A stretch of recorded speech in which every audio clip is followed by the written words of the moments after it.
Okay, I'm going to call the meeting to order. Please stand for the Pledge of Allegiance. I pledge allegiance to the flag of the United States of America and to the republic for which it stands, one nation, under God, indivisible, with liberty and justice for all.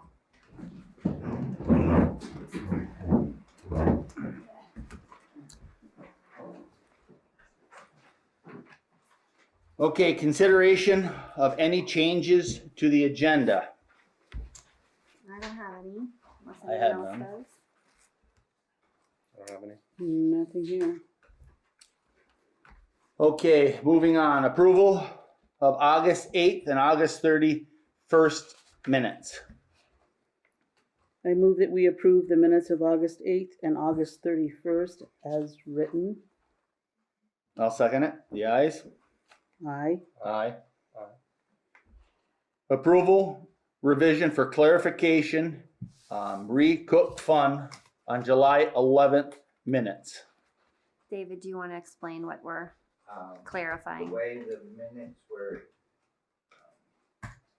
sounded like it was to be added to the Hacker Cemetery, but it doesn't No. need to be. It's just cemetery. Yes. Yeah. Okay. Cook had Yep. dealings with the cemetery, so Yeah. it'll just show as its own. Its own line. Yep. Okay, I'll make a motion to approve the revision clarification for the July 11th minutes. I'll second the motion. The ayes? Aye. Aye. Okay, we've got a few folks that are not here at this moment for fire. Clinton Herbovi is not in-house, so we're gonna move him down, but he will be here before the end of the meeting.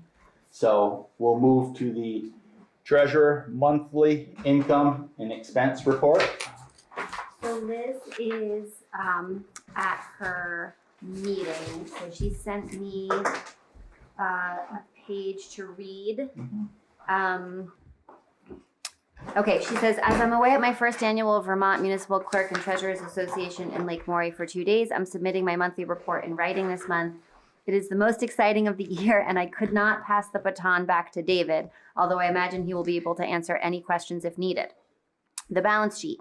Cash flow has significantly improved with an impressive number of taxpayers submitting payment this month, as well as interest rates providing a boost to all funds. Property taxes receivable have been reduced by 76.47% to account for the large inflow of cash in the general fund. This included 12 trips back and forth to the bank in Rutland during the month for a total of 528 miles to ensure all checks were deposited in a timely manner. We have continued to outlay unplanned cash due to storm repairs and damages. As we waited to pay a few large bills related to the flooding, we also show larger than usual accounts payable of about $136,000 this month. For the profit and loss, income, as all property taxes were billed in July, the first item of note this month is the discount on taxes. This discount is a 4% reduction in total property taxes if paid prior to the date set by the Select Board. That's $831 for this year. We have exceeded the budgeted number of discounts taken by residents and are just shy of $10,000 over budget, meaning reduced revenue as of September 11.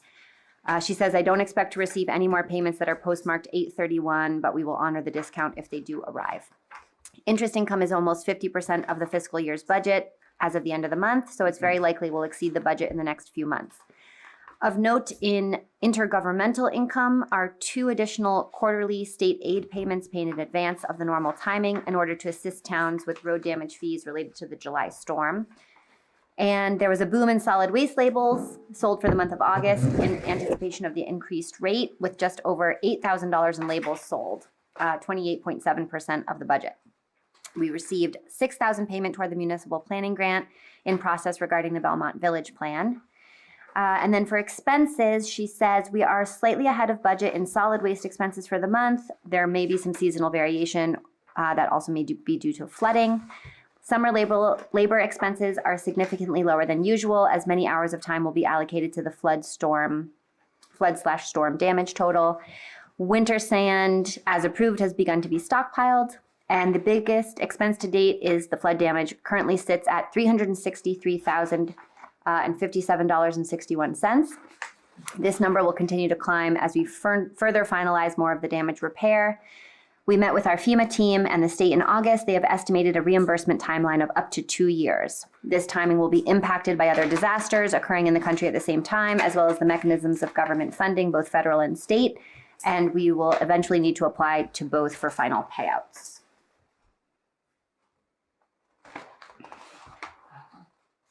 Very good. Very tactful letter. Any questions? Awesome. Okay, Mount Holly Planning Commission update. Yeah, so we're making very good progress on the town plan. We have a draft up on the website now, and we're hoping to get the commissioners and other feedback for the next regular meeting, with the goals still, I think, on track for the goal of having a hearing in October on the adoption, which would then go to you guys, maybe the following month. The Belmont plan, I think there's already an item on the agenda for it. That's proceeding very well too. That's about to get closed out. At the last select board meeting, we discussed the idea that the planning commission would pass a resolution for a new planning grant, which we did. We passed it unanimously. So I have it here for you. I don't know if I sent it to Jeff, but I don't think I sent it to Caitlin. Yes.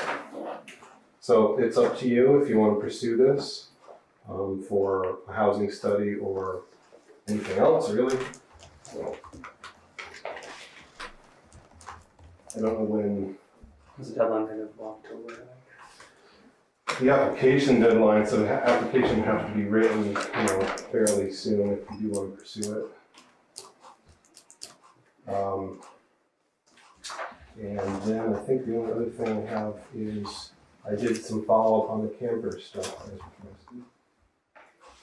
And I think you all probably got some of the information from VLCT, but I can sort of read that to you. One thing I didn't put on there is a little bit of background from VLCT that was helpful for me, is they outlined the difference between bylaws and ordinances, which I wasn't totally clear on. So bylaws are essentially land use, and they always run through the planning commission to the select board.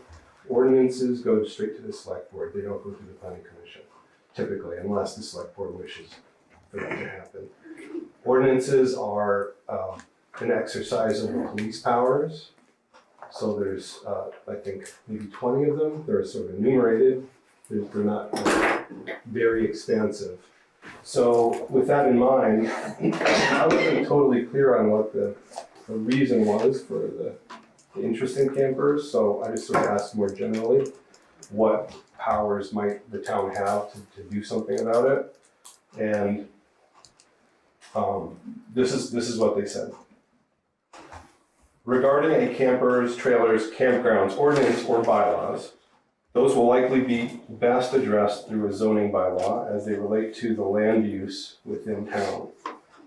If you don't have zoning, which we don't, that would mean adopting zoning bylaws for the town. They could be limited in their scope, or if you have zoning, it could be accomplished by an amendment to include provisions on this topic. The select board may be able to address some of the issues that result from campers, trailers, or campgrounds, but there is no directly applicable ordinance authority to regulate these uses. They'd have to regulate the impact, not the use.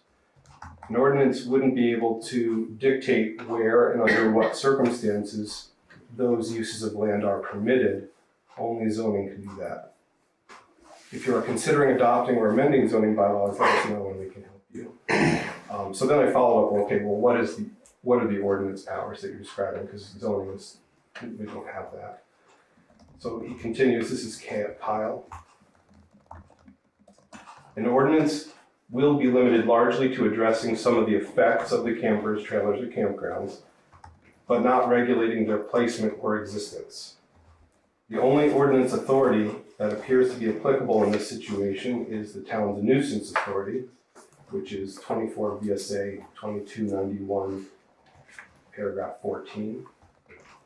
Although I think you'd be hard-pressed saying all campers, campgrounds, and trailers are a nuisance, you may be able to classify some of the issues the select board is concerned about with these uses as a nuisance and establish enforcement methods to address them. Although I think there is an avenue to address these uses in some fashion through an ordinance, a zoning bylaw will be more effective. I'm not aware of any other municipalities that have used an ordinance to this effect. And so that last part was because I asked them, like, is there anybody doing this that we can look for examples? Because I know Faith sent around some examples, but those are all zoning. So not a whole lot to go on there, but I wasn't sure how to follow up. And Yeah, I think the primary is, a lot of the campgrounds have an ordinance for tax purposes.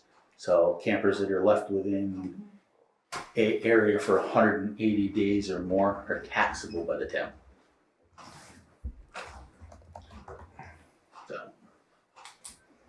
So, we've had multiple chirps that we haven't done this in the past by some residents for a specific location, and they were just complaining that there's lost revenue for the town. Yes. How's that camper tax? Is real property in 180 days? Yeah, it's taxed. So it'd be just like it was a building? It's tagged as a building. Okay. Even though it's on wheels and it's movable, if it's in that same location. Even if it has a registration? Even if it has a registration. Some Addison County's one. They'll tax your camper if it's left in position for 180 I'm days or thinking more. Kelly Snack Shack over here in Wallingford, that's got a plate on it. I don't believe that gets taxed because and they don't move it. I don't know. Wallingford might have different rules. I don't know about them, and that's an I always ordinance thought it was a that, good idea, but yeah. yeah, that's an ordinance that can be put in play by the towns. I think Cavendish just put an ordinance in, and I'm not sure of the whole details of Cavendish's. But I know that has come up to the board multiple times about, a facility on 103 that has piles of campers in there. So we were just pursuing what legal ordinances or past ordinances can do to accommodate or not accommodate. John, thank you. yeah, so if you want me to follow up on that, I can, but it's up to you. This is a select board issue. Yeah, we should look at it, see what rights we have, if there's an ordinance on, taxing campground properties. As in, if it's there for 180 days, it becomes taxable. Taxation. Yeah. So we go back to the LCT and ask them about. Yeah, because and we can reach out, I can reach out to Addison County and check with them and see what their position was on it. What town is that in? Addison, it takes up quite a few, Bridport. So the campground is named Addison County? Oh, there's multiple campgrounds. Anything that's within Addison County is taxed. So there's all kinds of campgrounds in there. There's 10 acres, there's sportsman's. So So I guess you have one there that gets taxed. I do have one there. Yeah, so what town do you pay the tax to? Addison County. It goes to Addison. The town of Addison. Addison. Yes. Okay, So, county, well, there is no. excuse me, I can say county. It's Addison. So What was that you said about Cavendish passed something? I think they just passed an ordinance. I had a copy of it, but I don't have it with me. I think theirs was also a zoning bylaw, or it was an amendment to an existing zoning thing, like It could have been. Chester's, I believe. I actually did ask the town clerk for a copy of it, and and the town manager too, and I never got it. And it's not an ordinance, it's not, they don't have an ordinance regarding it, so it may be a zoning They probably have bylaw, zoning. yeah. So I'll touch base with Addison too and see what Okay. we can pull up. So Like I said, it's a select board issue. I can help if Yeah. you want me to, but if you don't. that's So- fine. It may be, the question may be whether there's a state definition of real property Right. that includes mobile homes if they are any kind of trailer, camper, et cetera, that is placed in one place for more than X number of days. I don't know if that's true or not, or if Well, I know that's in location specific. Kevin's in the room, I think, that there are wastewater permit needed when There you're is. over 180 days or something like that, but I don't know much about real property tax, so. Yeah. I think they have investigated that as well. Agency of Natural Resources have been there. But the primary issue you're looking at is lost revenues at the end. Yep, that's kind of what the individual has asked us to do. Okay. Question from Carol. She wants to know where our land record books are. They're on the way back. They are? Yeah. How, I don't know how, she's out of the office, but she supposedly has a message waiting for her to coordinate with the courier.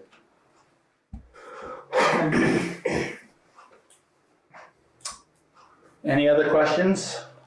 John, thank you. You're welcome. Okay, Mount Holly Conservation Commission update. Yeah, well, it's a number of, I would say, somewhat more mundane issues. But nevertheless, as you probably have received a letter of resignation from Sean Devine. Yes. So he's leaving two important positions in our commission, and so we need to replace him, and we'll be looking to replace him in the next days or weeks. Our ash borer mitigation project is on hold until next spring due to a number of items, and most notably that we have not any reported definitive detections of ash borers in Mount Holly. And also we ran out of chemicals, but that's sort of, that's an easy thing to fix, but right now we don't have any. And we did find a willing fellow to help with the injection process.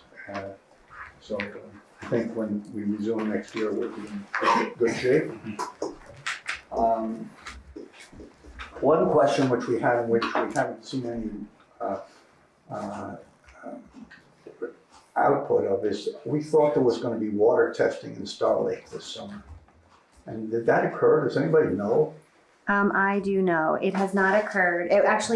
Samples were gathered, and there was a courier issue at the Rutland Department of Health office where the courier who brings the samples to the lab was backed up or didn't show certain times. So there were some samples gathered that were not processed because of that. No, the answer is no. So, yeah, that's not too bad. We do have the tests, and I think the health officer is just working on it. Okay. Yeah.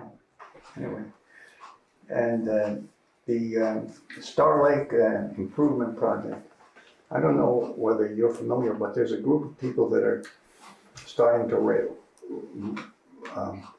raise again or create the analog of the Friends of Star Lake, which was involved with building the dam, as you may remember. And they are wanting to get some equipment so they can do mechanical harvesting in the lake. And that will require, I think they want to do it several times in the summertime. And naturally, that will be a great addition to both the recreational and scenic value of the lake. And it will require the select board support in acquiring the permits. So that's something that's going to be forthcoming here. And we also will have a presence at the cider days to inform people of this kind of stuff, and also as part of the tiny grant which we had from last year. And Phil Leonard is leading that effort. Don't know whether he's on a Zoom or not, but if he is, he can answer questions about the mechanical harvesting and whatnot. But apparently, according to Phil, the resurrected Friends of Star Lake are raising funds to take care of that, so I don't think there will be any request for funding from the town for that. So, and, guess that's it. Question. Oh, one more thing, sorry. Several members of the commission have been harvesting, I think it's called Phragmites. Are you familiar with that stuff? No. It looks like cattails, Yeah. but it's not, Yeah. but it's invasive. It's, yeah.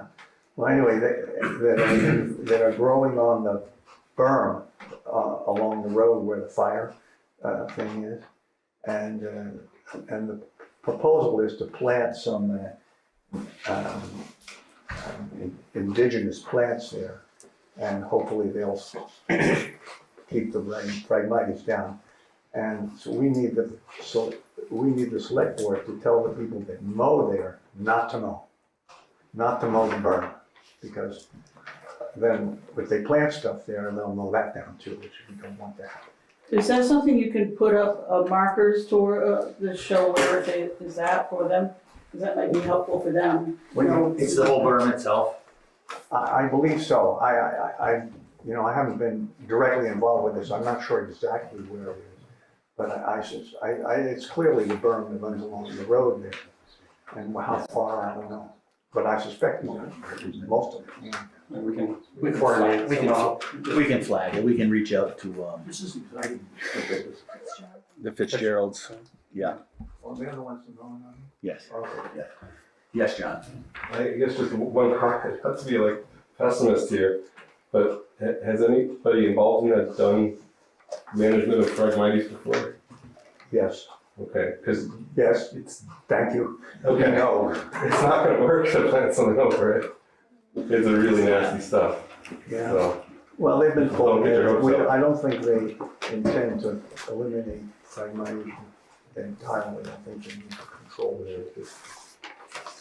I think if I remember, the report from the state also just indicated Yes. that one of the ways to mitigate the spread of Phragmites was to reduce mowing along the border. Yeah. But I don't think it's gonna supplant the Phragmites, it's just to reduce the spread over time, But right? aren't these Phragmites in the water? They're a common reed is what Phragmite is. Right. It's inside, nobody's mowing inside the water. Well, they're on the bank too. No, but the top and the facing the street should be mowed. You know, otherwise it's gonna look like a wreck over there. I think Phil is just passing on what the state recommended, yeah, after the state inspected the areas, right, Yeah. Phil? That's My understanding. But I do think they grow in water. I don't think they grow on top of a 4-foot dam. emergent. Yeah, they grow in wet. They're just down in the water. I just had one clarification. You said that the Resurrected Friends of Star Lake are raising funds to, Acquire the equipment necessary to do the canyon. okay, that's what I thought. Thank you. Diane, you had a question? Well, that was it. Okay. Okay. Any questions for Phil? Okay, thank you. Moving on to the new business, opening the fuel bids.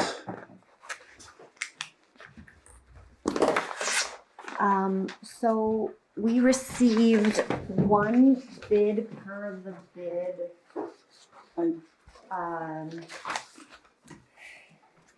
requirements for on-road and number 2. Champlain said they were not able to meet the deadline to drop off a sealed bid in an envelope. They emailed a bid and said, we're passing this along so you know what we would have bid. I did not open it in case you want to make an exception since it technically has not been seen by anyone, but it didn't come in per the specifications of the bid process, so the RFP. So I don't know how you guys want to handle that, disqualify them, or I think they're expecting to be disqualified, but Still open it. I'd still like okay. to see it. I purposely didn't print it so that no one would have seen it. So you print that one now? I'll do that now, yeah.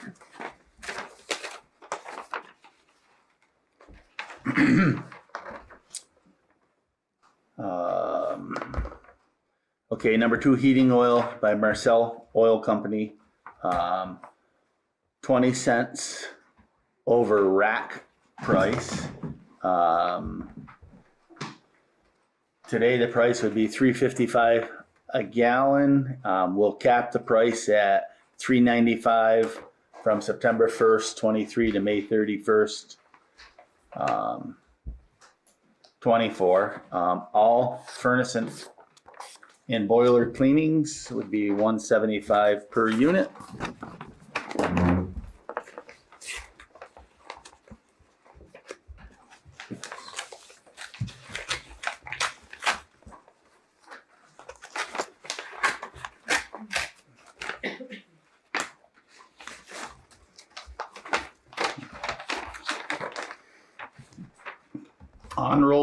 On-road fuel, 20 cents over rack price. Today's price would be $3.70 plus 24.4 for a total price of $3.94.4. That's effective September 1st, 2023 to May 31st, 24.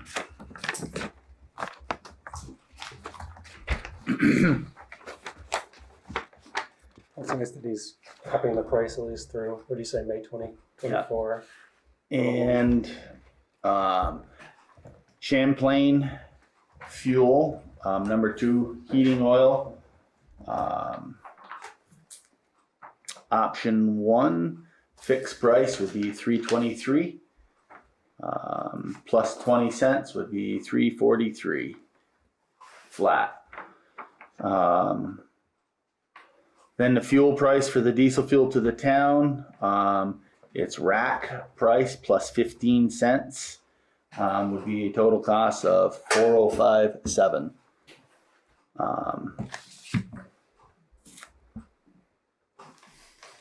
And that would take it from September 1st to June 30th of 24 at $405. What was Marcellus again? He was $3.94. based on what he's calling today's rack price. What was the number? What was the diesel fuel? Capped at $3.95. No, it was the heating oil. That was the I heating got oil. excited too. No, that was heating oil. The diesel fuel was $4. It's got an adder. $3.94.4. $3.94.4. Yep. So he's the only one that had a bid on time. So I just wanted this as a comparison. He's offering the heating service, which is good. Yep. We have one boiler, I think, here. So is there a motion? Helpful. Yeah, it'd be extremely. Yep. I'd like to make a motion that we accept Marcel Oil Company for both heating oil and fuel oil bid. Second motion. The ayes? Aye. Aye.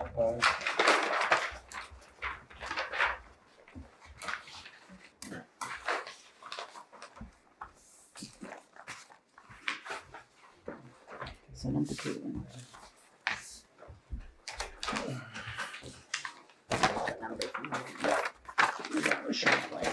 And I'll let them know. Yep. Getcha Fuels also said thanks for asking them to bid. They decided not to bid, but they said ask again next time you put an RFP out. Okay.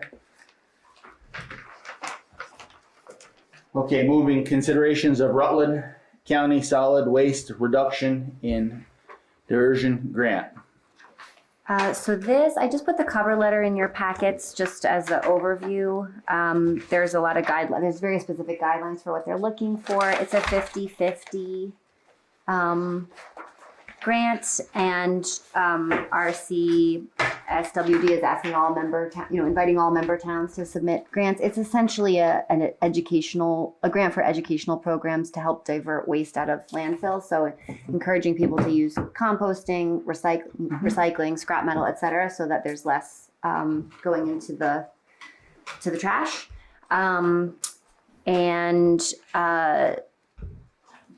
The Mount Holly, I think, was I might be misquoting this, but I think second to worst of the member towns in its waste diversion. It might have been third to worst, but it was in the bottom few. So I think they'd be especially happy for that reason. Brianna from our CSWD said, you know, they would be happy to help us prepare the grant. So I don't know if that's something you want to do. I don't think we ended up getting that TAC force, TAC, I forget exactly what it stands for, together that Mark Shea was hoping we would. So I don't know if the select board wants to pursue this, and if so, how? But When does it have to be in by? it's, let me look it up.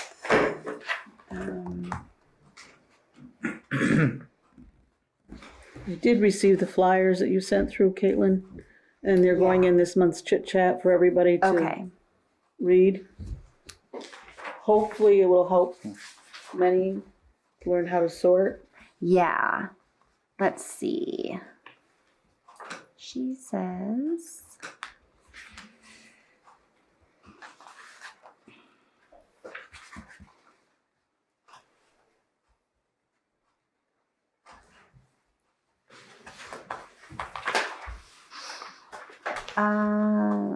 yeah, they're rolling. So there's no deadline. Review process takes 6 to 8 weeks. The grant, it's a small grant. I mean, the grant goes up to 5,000, 50-50 share grant. So it's not a large grant. My understanding is that either our reps to the district or the Conservation Commission or any other ad hoc committee of citizens would have to sort of be willing to carry out the program itself. And it can include really educational activities, partnerships with schools and the town, anything that increases participation in diversion activities. You know, it's pretty broad. So I don't know if the Phil, do you think the Conservation Commission would be interested in spearheading a program? It might be, yes. Okay, because I know you guys did that composting class. Yeah, well, I'll talk to Jim Corrigan, because he's our lead on that kind of stuff. But Yeah. I think, yeah, that sounds like a good idea, actually. We've got a number of items that we're gonna sort of focus on Saturdays. And like some of the ones I mentioned today. And that would be, yeah, fine. Why don't I send it on to them? Yep. And they can decide if they want to propose something. And then I think, you know, I don't know if Chad and Bobby are interested in supporting as reps, supporting the development of it or talking it through with Brianna, but maybe that's the next step. Yeah. Yep, and then we can talk about it next month on the agenda.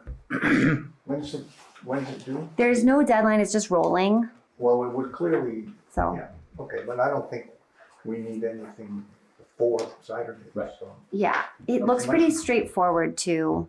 I mean, there's very clear guidelines for how to describe the project, so. Yeah. Oh, a Okay. private project? What's that? A private project? No, I said there's very clear guidelines for how to describe the project. sorry. Yeah.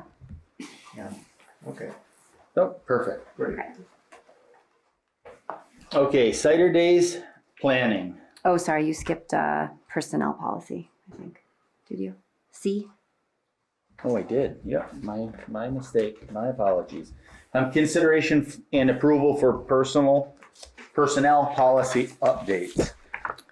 So I printed you guys out. There's a All these are small highlighted. number. Yeah. Mhm. Some of your copies are highlighted. Some they're just in pink or red. Yeah. These are just things that have come up since the last revision. Yep. I wrote them in there as if they were adopted, so you could see kind of how they look. And then I think you guys just need to approve or These are some of the not. ones that we've talked about. You've talked Yes. about all Yep. of them. Yep. So, No, a couple of them are just clarifying things that we didn't explicitly say. correct. So we're just saying them. For instance, we Yep. don't currently the town currently doesn't offer health insurance to part-time employees, but it didn't say that previously, so now it says that. So a couple of them are just clarifying. Perfect. Any questions, Diane, Jeff? I reviewed earlier. Yeah, we reviewed it, yep. Basically, it's what we wanted. Okay, I'll make a motion to adopt the updated personnel policy. Is there a second? One second. The ayes? Aye. Aye.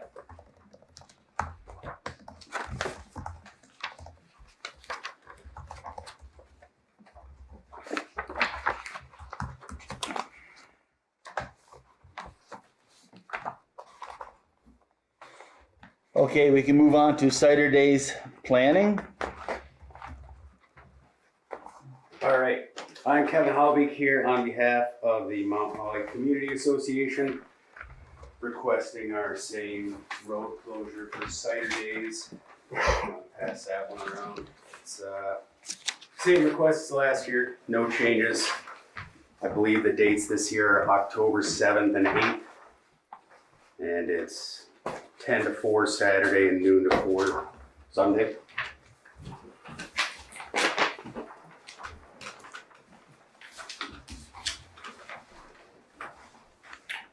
So it's basically set up the same as it was last year. Yep. All right. The only request we probably should make is that to make sure that Maple Hill Road stays open for emergency vehicles. Otherwise, it's a shorter distance for anybody that's on this end of town instead of having to go all the way around 155 and up through. Okay, so yeah, so be able to slide those barriers out to get one vehicle through there. Right. Yeah, the rescues. Yep. And fire. Yeah, rescue and fire. That's when I said rescue, I mean all rescues, fire, ambulance services, everything. Will do. Okay. Is there a motion to accept? Make a motion to accept the traffic control plan as provided by Mount Holly Community Association with a notation of just providing emergency access, fire lane basically. Steve, you had a quick question? I thought last year there was an issue with, I thought it was a large food truck that was partially blocking the road. I thought. That was headed up to, yes. Is that gonna be the same layout? I think it was sure. Hangry Hogs, was it? Yeah. I don't know who it was. I think they were right in the road.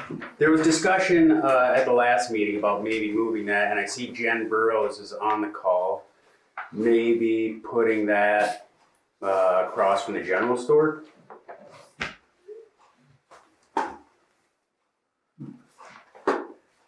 She's muted. You're muted, Jen. There you go. Are you asking me if that's the plan? Yeah, are they gonna have that food truck in the middle of the roadway again? No, I think it's gonna be, we haven't decided on the exact location, but we will flatten it out, maybe against the bottom of the green or down Maple Hill Road slightly. Okay, as long as it allows emergency personnel to be able to access Maple Hill. Okay, we can do that easily. Okay. Is there a second on Jeff's? I second. Okay, the ayes? Aye. Aye. Okay, consideration of vendor, Mount Holly Beer Company. My son's traveling, so he asked me to stop in.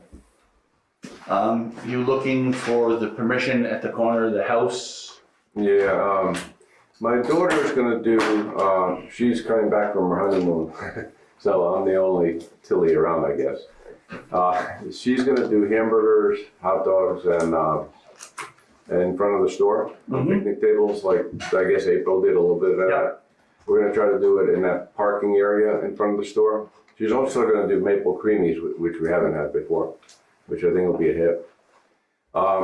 We were thinking that, depending on how it lays out the best, they either do the Mount Holly beer at the, same with the hamburgers on that side, which is roped off, or do it on front of the house like we did the last 2 years. So one of those two.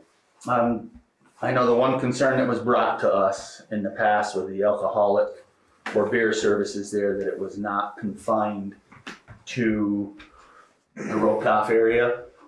There was people traveling in and out of the event down the road carrying glasses of beer. And that was one of the, I think it's a state requirement to be within a maintained area. Within a roped off area or a designated area or something like that. And we just did or my son did, the Honey Festival down in Ludlow. Mm-hmm. And they came up with a great way of keeping everyone in a corral, for lack of better description. So it just worked out pretty well down there last Sunday, I guess it was Saturday, Sunday, I forget which day. Can you elaborate a little more on how you're going to maintain control? What they, no, well, last year we had a very small rope that basically designated the front yard. What we did or what they did at the Honey Festival was they took, you know, the yellow caution tape? They actually designated the whole area out with the yellow caution tape that's on, poles that were every 10 feet. So it actually made a much more visible barrier that you're supposed to stay in here, not jump over the fence. I can just remind everyone of the requirements for festivals, just so it's clear. The liquor board's investigative officer for our zone just confirmed what the exact requirements are for festival liquor licenses. So they're what you might expect. Anyone of questionable age has to be carded. Visible boundaries must be in place to demarcate the festival area, and the liquor has to stay within those boundaries. Natural boundaries like a river or a line of trees count. If there are more than 200 people in the area, then the location has to have double fencing. So in other words, she said, like if it's a stone wall, you also would need caution tape or a rope or whatever to demarcate it if it's more than 200. Maximum serving for beer is 12 ounces. And there must be some mechanism that the permittee uses to keep track of the amount served per person, because there's limits, no more than 60 ounces per person. So they need to have a way of tracking. Did you say 60? Service. 60, yeah. That's a lot of beer. It's 5'5", right? And she also noted that there is no open container law in the state. So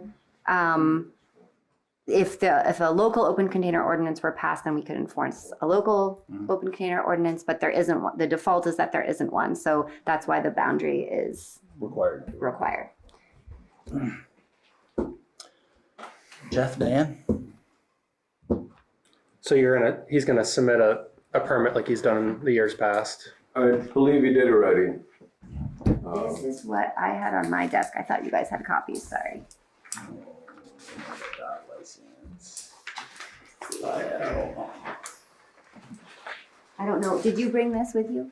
I didn't bring anything. Oh, okay, so maybe I it might just have brought been. my own bottle here. Okay, it might be that Carol got it yesterday. Yeah, she gets it. Okay, She would get it. I Okay. don't have it. yeah, she didn't leave a note, so I'm not sure, but. I guess it, Responded to wherever the community association asked them to send it over to.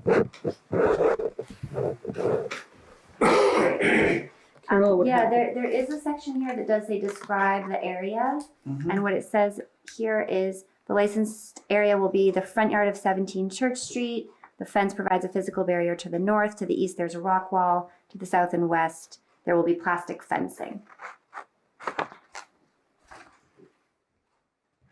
Will there be any security to stop people from going out? Because the fence was well defined last year. I don't think that was the problem. People just didn't know they couldn't leave. And they took the whole atmosphere, the whole party vibe, that they could walk all over the place.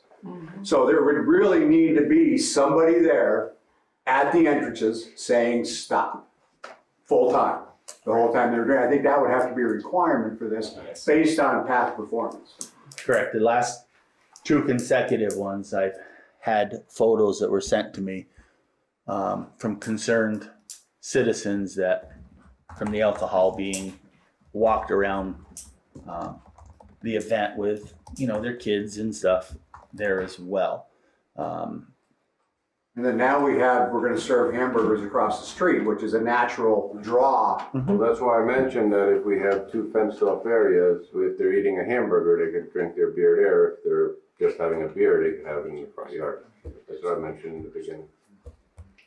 They can't cross over. No, they can't cross over, but Right. having two fenced off areas. So you would need 2 permits for each location, because you have it specified in this one, correct? I think it's just any locations Okay. where it's, it needs Okay. to be counted as a boundary. She did also say that local authorities can indicate special restrictions, so there could be restrictions around what kind of signage, what kind of enforcement, or what kind of hours or whatever. So there, you know, you can make Right. special requests beyond what the state liquor board requires. I mean, I don't think they can box off that cross the road, if you will. No. And then go through, so. No. I mean, I think this is gonna be an ongoing concern as the Belmont General Store comes into business. If we're gonna have festivals, are people gonna be crossing the road for their own safety? I mean, it's a safety issue. Somebody's gonna get run over out there. There's no stop sign there. So is there a proposal that you're gonna have some sort of individual at the front, not We had letting, one at the Honey Festival. not letting people out? We had a gentleman at the Honey Festival do that. And we can do it here too, but we did it this past weekend, or he did it this past weekend.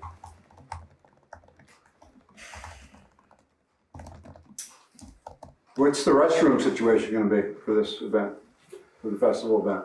I got bids in for the same as last year, 2 portable restrooms. Well, I mean, for their event, that's gonna cover their event as well, Kevin? I don't know. It's, Yeah. That's right, you know, so beer equals bathroom, so what's the restroom situation gonna be for the deal? Yeah. I don't think we had a rush to the bathroom last year, and we didn't serve anybody 5 beers last year. I think it was people had 1 or 2 beers. It was like this is not a alcoholic event. Well, not yet, but it could happen.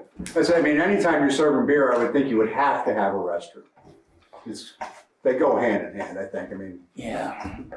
It just, maybe, or, you know, maybe they want to open up their home to allow people to go in there to go to the bathroom, if that's the case, if it's not going to be so many, but nonetheless, I would think that in a beer situation, they must have had restrooms down at the Honey Festival for it. It must have been covered. The whole festival at the Honey Festival had 2 porta potties for the whole festival. I think our biggest concern, and I don't want to speak for the rest of the board either, is these guidelines for the security or fenced-in area was required the last few years and was communicated pretty similar to this the last few years in a row, and we've still had the wandering of folks through the festival, which we don't want. And I don't know if Jeff, if you have anything, or Diane. No, I think it's the exact same thing. It's just keeping them from. It worked out starting. really well this past weekend with that orange, yellow caution tape that was, The permit. or caution band, I should say, not tape. And then we also had our bouncer gentleman, the electrician named Al, that was at the gate telling everyone that they did this tape work, so. It maybe just makes sense to just regroup on this, and because if you're debating whether to combine the burger area and the. We don't have to, I was just mentioning it, that it might be, the burger area also was fenced off last year by April. So that was the idea, that if that was fenced off, we're only gonna. I think you'll have a harder time controlling 2 spots. Okay, so we could keep it on the front lawn. One spot. We don't have people issue visiting the with burger area, Right. So it's I like. mean, we can keep all the tables, so if they get their burger, they can go sit on the tables in the front lawn, you know, so that would work out fine. My daughter is wondering how she's gonna cook hundreds of hamburgers. That's it. So we can keep it on the front lawn, that's it, no issue on that. Wouldn't it be prudent to have like a written plan that says, we're gonna have this going on, this is the individual that's gonna maintain the gate from such and such a time, to make the townspeople more comfortable so that we actually know there's somebody gonna be there, not I'm gonna shoot from the hip. We're hoping we're gonna have somebody, we're gonna put up the yellow tape. It's all gonna work out, even though it hasn't for the last 2 years. Kevin, did you come to the cider days last year? Yeah, I did that. I never see you in Belmont, so I don't know. You don't work very much then. I actually- But nonetheless, the idea is. We're just trying to come to. We're just going through this. I don't want this to turn into a personal attack in any way, shape, or form, please. We're gonna be civil here about how we're going to conduct the business. Thank you. Describe the type of event. The licensed area will be in the front of the yard on 17 Church Street. There will be a fence that's physical barrier to the north. To the east, there's a rock wall. To the south and west, we will place plastic fencing. And the event has over 200 people in capacity in this event. There's more than 200 that participate here. So the rock wall or the tree line would have to have a double barrier along it as well, per the guidelines, if I'm not mistaken. Yeah, double because of fencing the, with fences 6 feet apart. 6 feet apart. Yeah. So. That's fine. And I would like, because this is a tough one for me based on the last 2 years, I'm gonna be honest. I would like something that's written on how you're going to control the front of it as well, and how you're gonna control the fence line so people don't get out. Especially if it's gonna be year after year. Can that the just be an documents just email like- to you? That can be an email to the select board, Cool. but I would like it, this week. Oh, well. Because the show's coming up no later than next week. No because problem. The show's coming up. So I'll ask the board, is there a motion to approve the license based on the conditions and terms that we put forth? I feel like it's a little premature. Just have that plan. Also, It's in October. yeah, but with Well, we can pop in for a special meeting and approve it, but I think only the clerk has to sign it. It just gotta does. be- Right, we have to Yeah. approve, but the clerk will. but sign we it. can make the motion and approve it. She just never felt comfortable Right. approving it. We can Right. approve it, You don't actually We don't have have to to. approve it, yeah. but we she can would approve prefer it. But Or make I a was just thinking, motion. we get the plan, email it to us, no objections, then We can do that. just. she But can that go would for it. cover it under that motion too, that per the requirements that are being set forth on Mount Holly Beer Company. Or It's we the can same just thing. indicate it without a motion. If we too. don't Yeah. get it, Just that that's the plan. yeah, if we can do Acceptable that. plan. If we don't get the required information, it's null and void.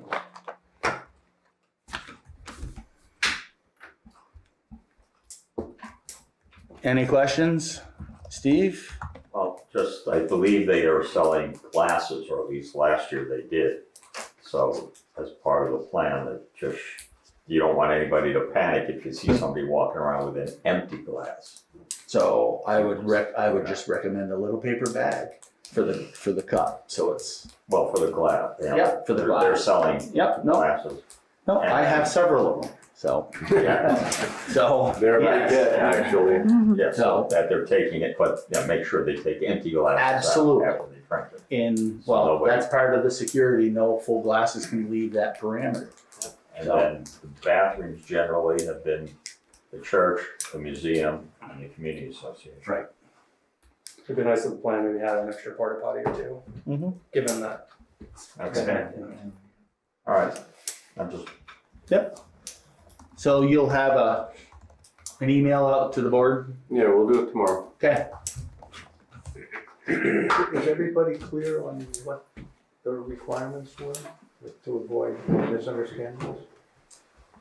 The over 200 people, even though it's a natural barrier, has double fencing 6 feet apart.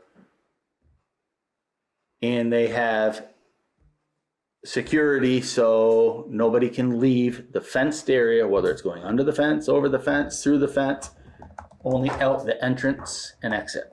They'll have to have somebody there watching that.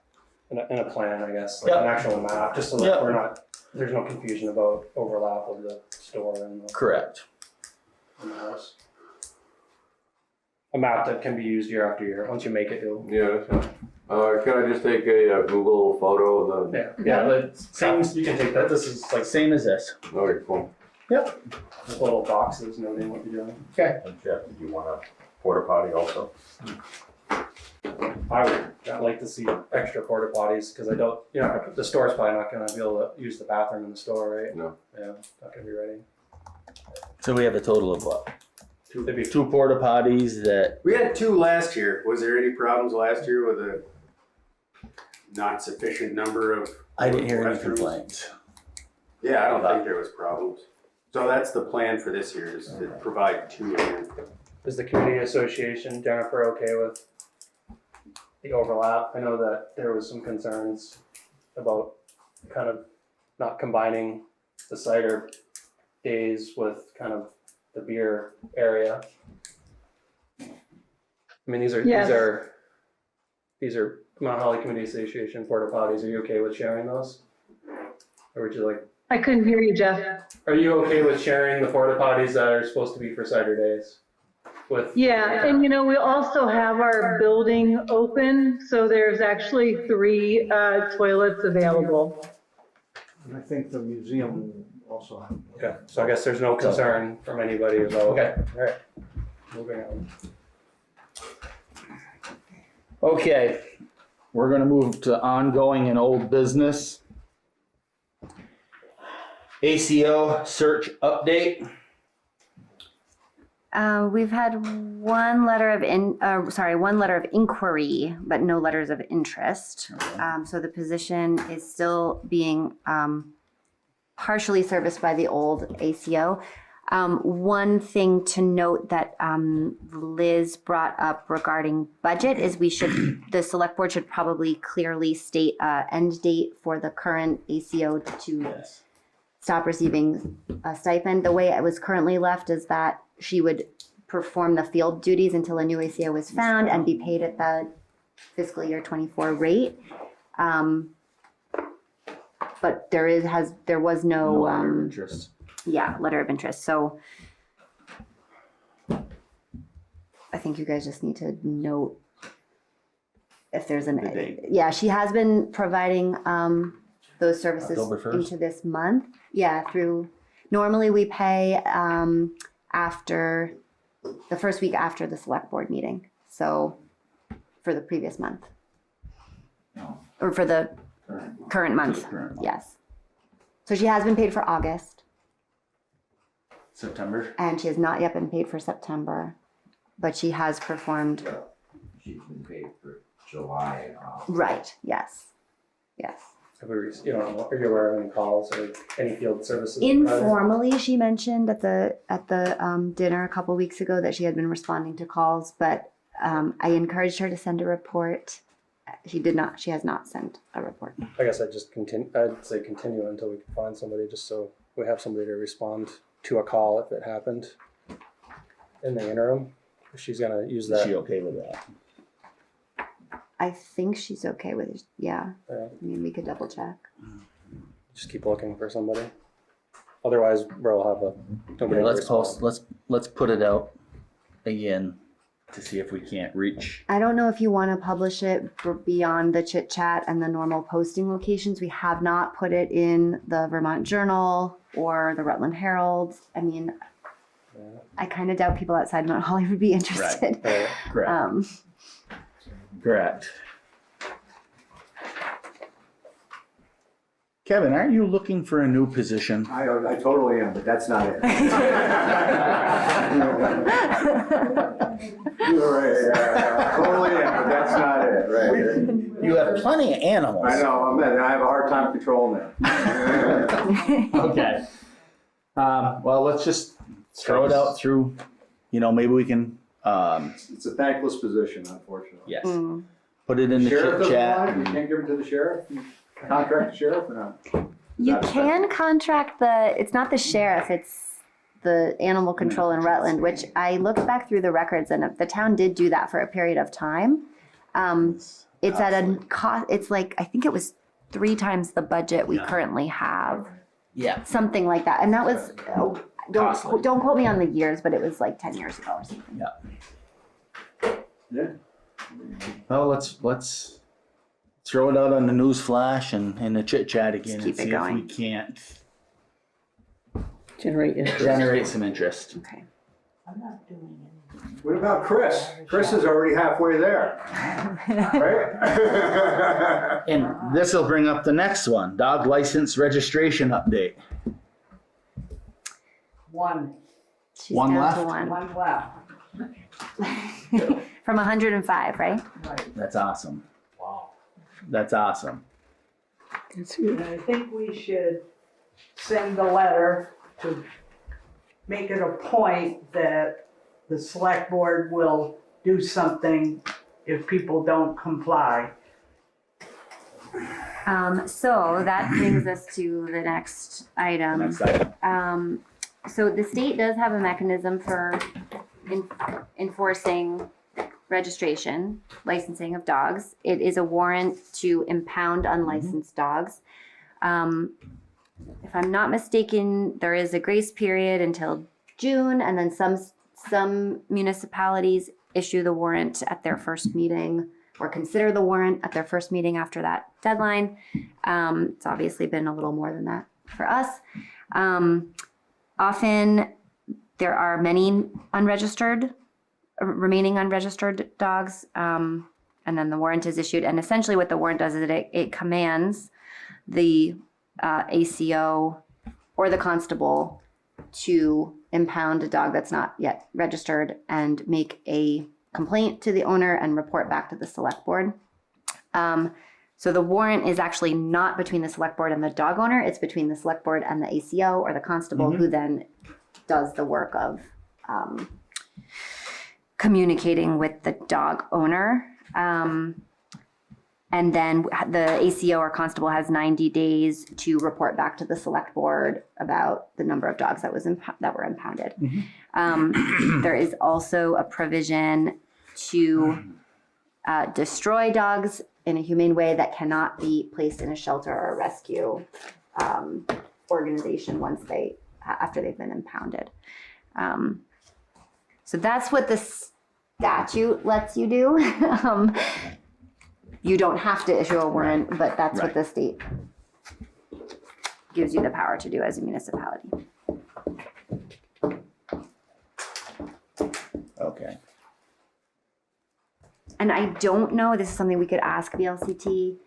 I don't know if you don't have a constable, as we don't, and you don't have an ACO, which we sort of do. I don't know if you can ask the sheriff to do it or another. It doesn't say that in the statute, so I think we would have to double check to see. Let's find out before we move on that. Okay. So let's find out what we can and can't do Okay. in that situation. And then I think Chris's other suggestion was that prior to issuing a warrant, the select board could write a strongly worded letter and have it delivered through restricted delivery so that there was a kind of clear communication, which we haven't done yet. So we could do that as a interim step if you want. I think that's a good idea that we send out a letter and I think the three of us can sign that letter first and see where that gets us before we go down. Can the person afford to register the dog that is not registered?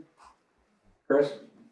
I don't I know. think they can afford it, and there's 2 dogs there instead of 1. One being a pit bull that met me at the door.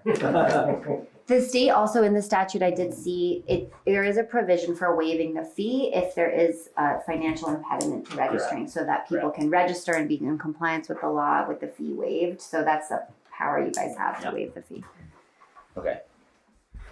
So let's draft the letter first. Okay. And the board members will sign it and get it to the individual. Okay. When does this registration start again? The first of the year. First of the year. January. January 1st. Yep. So, Yeah, I know. Nice job, Chris. Getting all of those. Hopefully they won't do it again. Right. I don't think they like me at the Right, talk about a pit bull. Okay. Chris.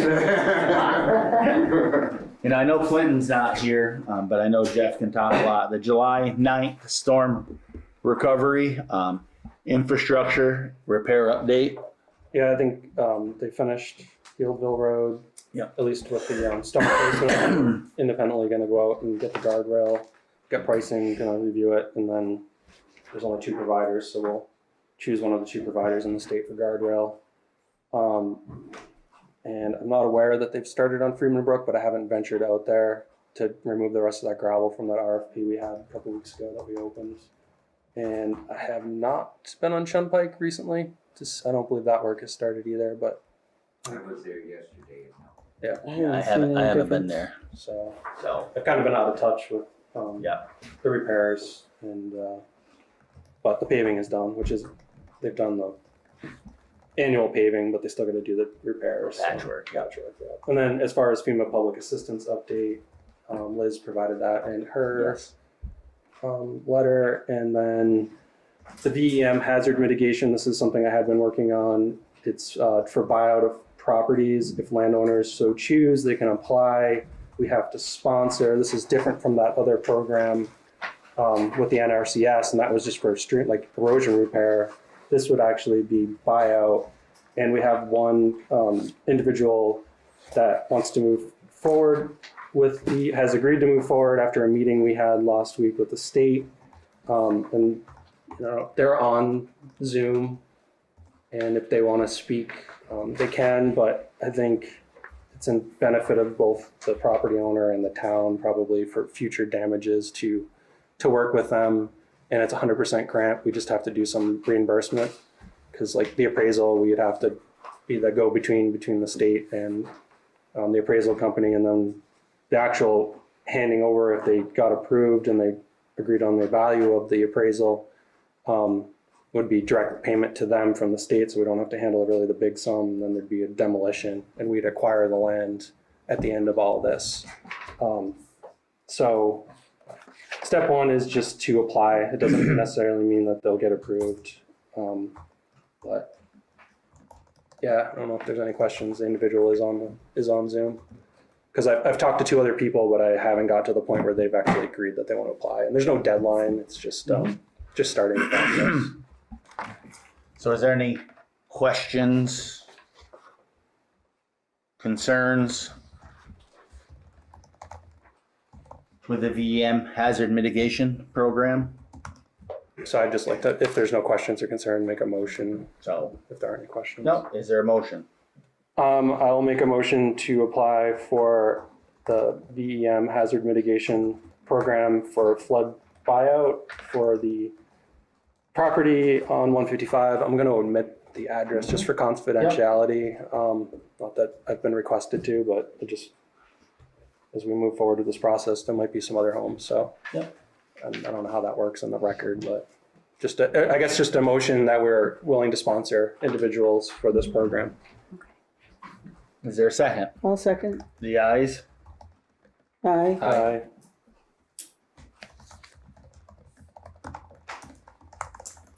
Thank you to the individual sitting through the meeting. Appreciate it. Okay, moving on. MPG draft village master plan. Yep, this is the plan that we've been working on for over a year. We got a grant January 22. Years are going by, 21 maybe, applied for it, got in winter of 22, and we're in the final stages. Had a few public meetings, we worked with a certified planner, worked with an outreach coordinator. Most recently we had a meeting on the 24th of August just to gather comments on the actual plan. We've received a few comments from really just centralized around one area, which I think due to the grievance, I guess, would rather handle that in executive session. But for the most part, I think we've encapsulated all comments. There might be 1 or 2 from the one right here that we can review. They're pretty minor. We'll review that in executive session. Yeah. So we're going to gather the closeout for the reimbursement is the end of September. The certified planner is on track to have all his work done by the end of September, and then we have basically the month of October to submit the plan along with other documentation for the final payout of the grant, which I believe is another $6,000. So right now we're kind of squared up, but the last little bit we'll have to pay out and then get reimbursement. So, but we're good to close it out, which is a good thing. Like we're not going to lose out on. No, good. Didn't submit all the paperwork, we'd lose out on the money. You said, Jeff, the month of October, you'll complete the. Yeah, the deadline is for closeout documentation to the state is end of the month. Reimbursement ends on September 30th. Closeout documentation October 30th, 31st. Oh, perfect. Any questions? Okay, moving on. Mount Holly Volunteer Rescue Squad update. I know we had a conversation in one of our short meetings that were in-house. You know, and you know, I know you're looking at changing your charter. We're changing the organization over to a nonprofit organization. Okay. Yeah, to the one that's for religious, Catholic, or nonprofit. I believe. I didn't bring my other paperwork. I apologize. It's a 501c3 corporation with an NET code of ambulance by the IRS. Okay. I know you weren't here, Jeff. You were on the phone, and you may have had some interruptions. And yeah, well, I got most of it. The conversation. You have any questions? I think we just said we were going to go back and gather kind of options to move forward, just before we go and complete that IRS form, I guess. Correct. So There was no form. It was just a notification that we were applying for an agency license. Okay. I know I did reach out to the town manager of Ludlow asking for what kind of a quote he would give to service the Mount Holly area. I'm not bashful. He's willing to come to the town and go through any of the comments or concerns that town folks may have if we chose to contract it to a different service. They came in anywheres between $81 and $86 per 911 addresses for a fee for a contract. So we're still looking at that, and I know you reached out. I reached out to regional, and they said they would help us in whatever way that we wanted to move. They like the idea that it be first responders, but the time frame for response to calls is the tough one of everything that's happening. And also they would have to be reach out. They would have to be part of go to the board of directors. I'm not sure if that's the state board of directors or whatever, but whatever changes Mount Holly Rescue may make would have to do that. Yeah, it's the District 10, which is in process. Our District 10 rep is talking with that board and going through that process. The timeline for the agency license goes into effect January 1st. So this was the first step in that transition of switching over to the new agency. So medical director for District 10 has approved it, and it's currently sitting with the board of District 10 to then sign off on it, and then it goes to the state level. Okay, I know How you much got. do we currently spend on the ambulance? Not any $100,000, right? Not $100,000. No, roughly around 37,000, isn't it? Roughly around 186. $32,000. So there's some of this that you haven't heard based on the last meeting. I think at the last meeting, you said you'd be asking maybe up to 95,000. So the amount that when town warning time comes in January, what we will be asking the town for will be approximately $57,000 for operating expense, and then the $15,000 that you guys hold for the sinking fund to be able to provide Monday through Friday daytime coverage of paid providers to respond to calls. Okay. What was the name of that fund? Sorry. It's the ambulance sinking fund. It's the apparatus. So close to 60. And another 15.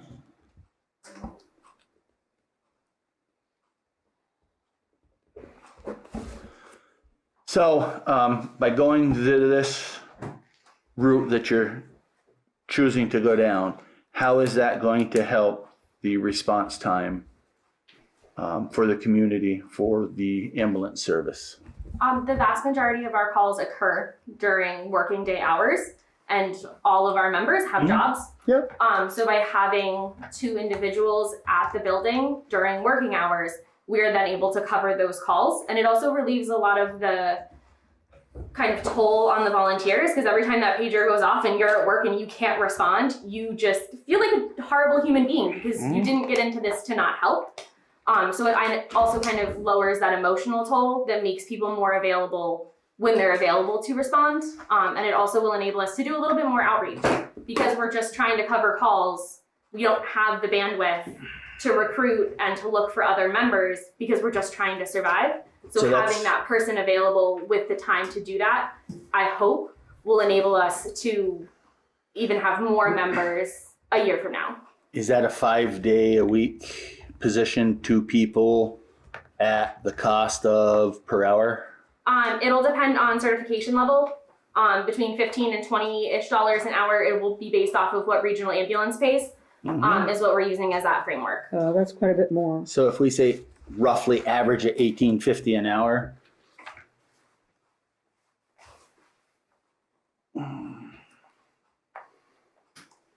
times 2,000. According to regional, a part-time first responder is $18 an hour. So I went $18.50. That's $37,000 roughly per person. Yeah. So we're at $74,000 just with 2 people's salary, and if there's a call and other people come to it, there's I have payment to those. $95,000 budgeted. I have $95,000 budgeted in the sort of draft budget that we're working off right now. Okay. Because for staff and is there benefits that are going to be paid? For our full-time person, our hope is to either provide a stipend or work with them to be able to get them health insurance and help offset that cost. So that's an additional cost. And that's included in that $95,000. You're talking about one full-time person. How is that going to be logical when that person has got to have time off, vacation time, sick time, and probably family time in the middle of that? How's that going to work? So we'll have more than one per diem provider. So we'll have one person that's full-time that is providing like the operations level, and then the additional person will be multiple people that are per diem providers or are on-call providers that live here in town. So, and they will fill that schedule out for that second position, but we'll have one consistent person at the building Monday through Friday. So that $95K will cover all that? I think we just need like a detailed plan. Yeah. If we're gonna go at the budget for next year, like before the budget. And this is a draft. We're still working on it. And there's an extra copy there for Caitlin.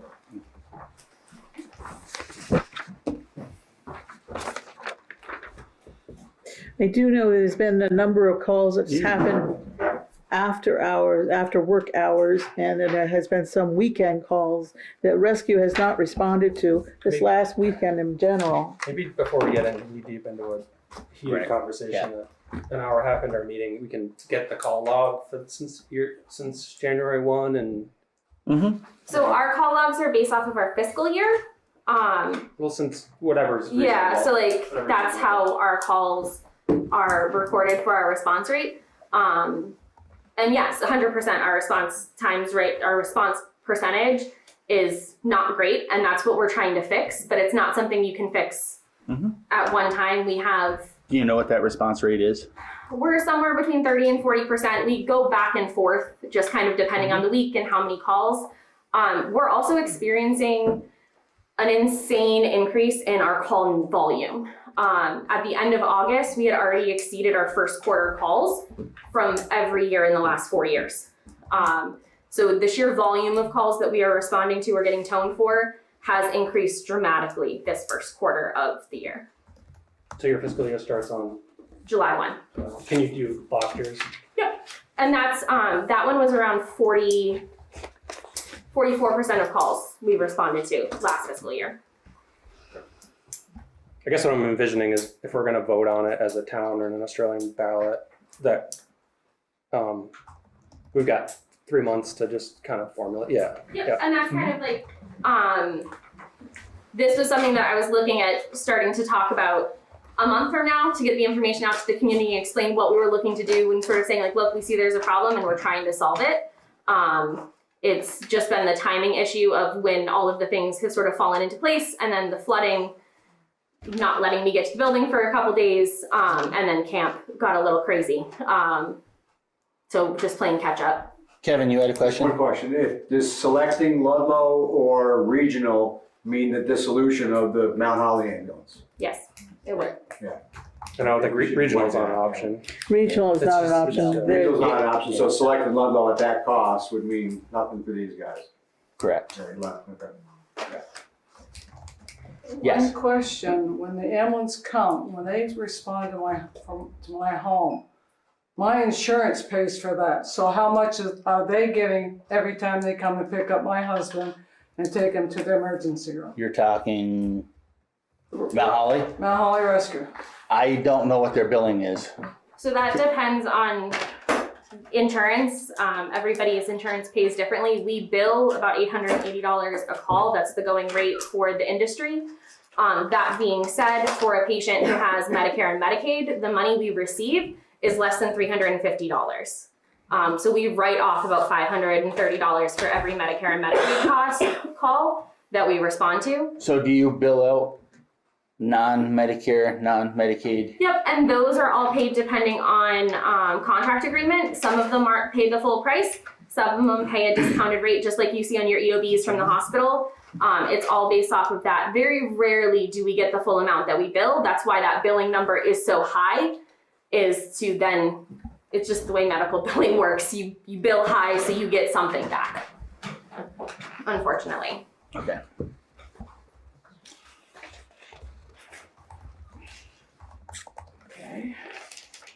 Okay.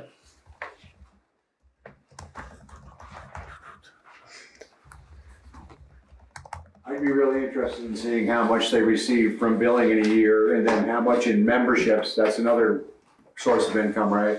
And how all that It's works an together accounting. with what works together with this money that they're asking for to support whatever we need to get. If we need Correct. That was time and that was another question that I was going to ask. You know, I know you're asking for 75 total from the town, roughly. Your expenses are 95. How are you going to make up the difference? So it will be a combination of fundraising and grants. Mainly grants focused on like healthy living initiatives to do blood pressure clinics, partnering with the hospital and VNA to cover staff time to try and offset that cost to provide services to the community additionally that aren't currently provided. Mm-hmm. Because then if staffing 2025 budget, it looks like you're going to a total expenses of almost 151,000. Yeah. So, We're just shy of doubling the budget. okay. Okay. Is it possible to get copies of your bylaws for both operations and copies of your SOGs for both operations, organizations? So we don't really have SOGs. We have policy documents, but we don't have like SOGs or anything like that because we all run off of the state protocol. So our expectations are set by the state, not by the agency itself. Okay.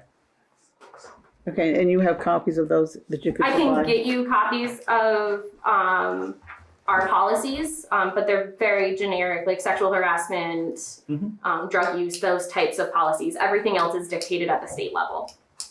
Okay. Okay.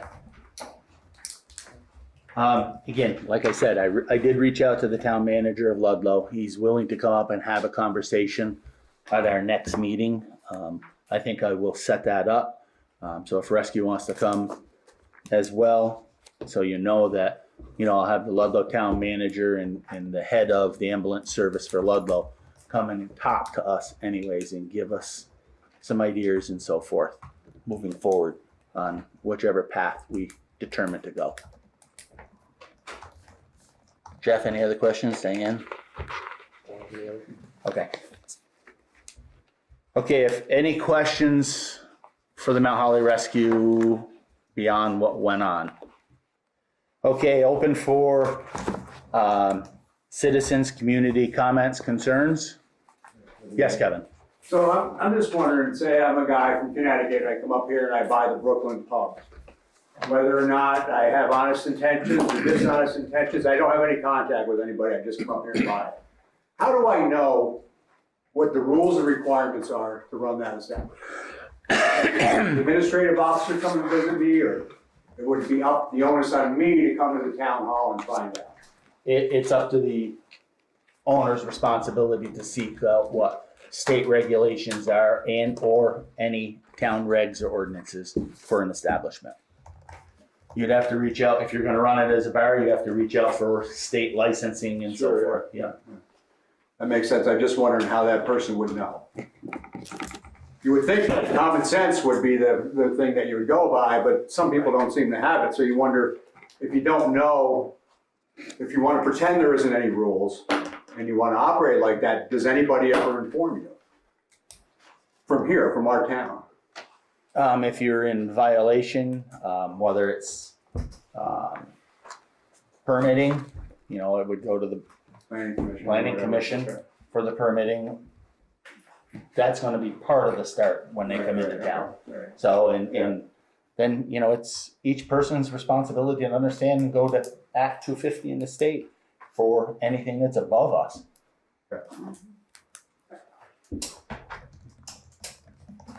Any more questions, comments, concerns? Did you? You know, Bobby's not here for this, but this Summit Road update. Mark. Oh, back in. Steve. If you look at the construction registration that was done, I guess 2 years ago, It has 3 years ago, information. it's got that section in the back that says you have to comply with the Act 250. And that's part of are different things. the planning commission's first step for the town. Yeah. John? Yeah, I mean, not a real answer, but it's one step to try to help the citizens out. We did a guide, we made a guide a couple of years ago, and we are in the process of revising that. Just a guide for homeowners and developers. Yeah, that's a good thing. It's purely informational. Yep. But we do have that, it's on the website, it's out of date, we're in the process of Updating? Yep. Okay. So maybe we can reach out and have that out there as part of that. Is it in that little package, Steve? I don't know if it's on the construction registration form, I don't remember. And that was part of what we were gonna ask Carol when she hands it out. To hand that out? She hands them out, but it's on the website, it's right next to the VCR form. So when somebody comes in and asks about anything, just hand it. It'll be right there. Okay, so there's gonna be, did you catch that, Kevin? Yeah, I did, Okay. but if you never file a BCR, then.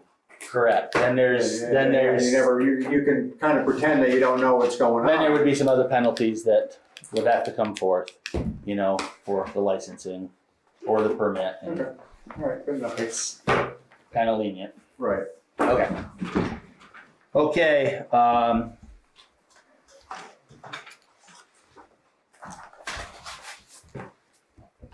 we discussed that one, Kevin, already, and comments, September 17th concert at Okemo View Road, Jamie Ward.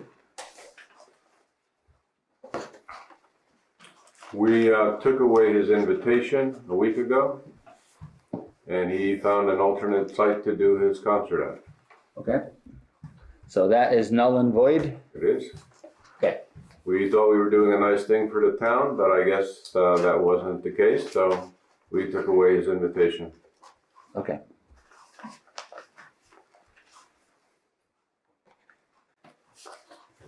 The one thing we forgot to do during the bids. Over the This quota. is not a bid, this is just the propane quote. Yes, that you and guys that's. need to sign. Yep. Yeah. So- Yeah, I'll make a motion right now that we accept Coda and Coda's propane bid as written. I'll second the motion. The ayes? Aye. Aye. Aye. And if we can just go back to Bovie's part, Yep. Summit Road construction update, they are back on track with all the weather and water. They got delayed. They also brought in a larger machine, which should help move that along. And they sent a picture today. Just Looks like they set the cutoff wall is what their goal was. And then on the 18th is they got a crane scheduled to set the box. So I think if all goes well, once the box is set, they'll wrap that thing up pretty quick and put the guardrail in. So I would imagine pretty close to the end of the month or by Columbus Day, road should be open for sure. And we'll do the paperwork on that for grant reimbursement. I think Clinton said we're not gonna do the hydrant. Is that your understanding as well? I haven't doubled back. Lynn or What's that? who said that? Clinton. Oh, Clinton. I haven't heard that. I think at this point, kind of. I think he just kind of wants to. Yeah, it gets a little complicated there with the head walls and all that. Mhm. It might be easier to just go back and throw it at the end of the head wall, like. Yeah. So. Okay. Also, just to let you know, I had someone come in and comment about the transfer hours and was hoping that maybe we could look at maybe increasing them. I have spoken with Kevin about it because he and Pete are involved in increase of hours. Kevin suggested if we increase Wednesday's hours from 2 to 7, and then when we go to the winter hours, to increase the Sunday hours to 2 p.m. Was it Sunday hours normally at 10 to 12, right? Right, 10 to 12, so it'd be 10, 9 to 12, and then it'd be 9 to 2. If that's agreeable with the select board.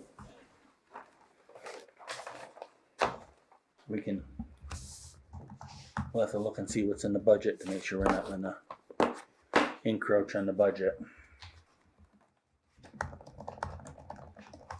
And he also mentioned that it helped to have the postings at the post offices about the transfer station hours, et cetera. Okay. We did have that sticker revenue increase.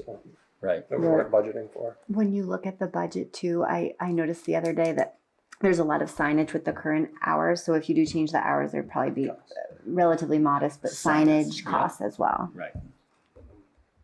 Question about the Yeah. transfer station. Yes. So has anyone like reached out and like make sure those guys have like what they need? Like I've noticed a couple times going down there that the recycling one is usually full to capacity, or there's like a huge line, you know, waiting to get rid of your recyclables. Is like the possibility of a secondary unit just for recycling, since it's, so I think that might also help the percentage, whatever that we're at. I think that was the idea to opening the hours up, was to spread the load out, so it was So more. they can take it more often. Yeah. Or not take it more often, but not everybody's showing up at the same time. Yeah, because, you know, when I was here this past Right. week, Right. when I pulled in, you know, it was when they were just opening and there was only one or two, but before I put the scrap steel in the pile, you could barely move around at that first hit. So I think maybe we look at the hours and see if that doesn't help take some of that congestion away. I don't know if you guys want to reconsider the, no one has even inquired about the sort of backup attendant role that we put out. And I'm assuming that's because it's backup and there's no kind of dedicated guaranteed hours. But I don't know if there's room in the budget for a position that even a minimal number of hours guaranteed, like 2 a week or something like that. Maybe as you look at the rest of the budget, that's something to think about, since we haven't gotten any interest in that. I don't know. We can look at that in the budget. Yeah. See what we have there. Okay. As compared to paying one of the road crew to do emergency, and that's at a higher rate. It's at a higher rate. Potentially, depending on who it is. So. OT and everything else. Yeah, yeah. So we'll just put it on for the agenda for next month. Yes. When we go to change the winter hours, just capture it then. Capture it, yeah. Usually you announce at this meeting what the winter hours would be. I was wondering. That's right. They usually start the first week of October. Okay, that's probably my mistake. First or second, I think. Right. With Clinton, he usually brings it up in his transfer station update. So I'll put it on October unless you guys want to do a special meeting to set them. or- no, I would just revert it to the normal time frame for winter hours and get it publicized out there on the bulletin boards and. Just go by last year. Yeah, and- I okay. would go by last Okay. year's. I'll figure out what that is. Started after Columbus Day weekend. Right. Yeah, that's So what it'll I'm be like remembering. The Yeah. 14th and the 15th then. Okay. The last Wednesday would be the 11th. Right. Okay. 14, 15, last Wednesday, 11. Okay. I can attest that it's also busy if you procrastinate and show up in the last 15 minutes. Okay, we'll move on. No announcements, other than the new dump hours coming up in October. So, then we'll review and sign the orders. I'm gonna make a motion to go into executive session, Title 1 VSA S 313 A1D. Is there a second? 1 second. The ayes? Aye. Aye.